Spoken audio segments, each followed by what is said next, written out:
Earlier today in the Transportation Committee, you stated, and I quote, "There is not a widespread culture problem at FEMA." Unfortunately, the evidence contradicts your assertion. In a report published by the Daily Signal, a former FEMA employee, so this isn't Mrs. Washington, this is somebody else, a former FEMA employee who spent over 5 years at your agency stated, and I quote, "FEMA's rotten to a core.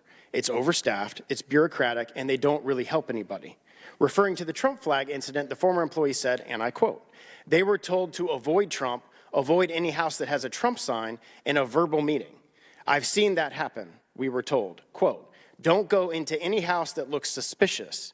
They would use words like Hick, cowboys, rednecks. You can change that over to Trump supporters and MAGA.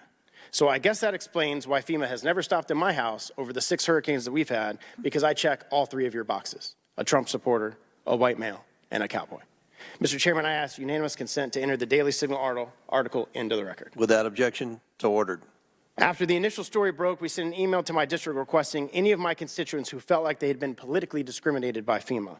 And just since last week, we've had over 35 people who live and reside in my district, who are citizens in my district, who have given us specific instances, factual instances, where they were either overlooked or specifically discriminated against because of their political affiliation.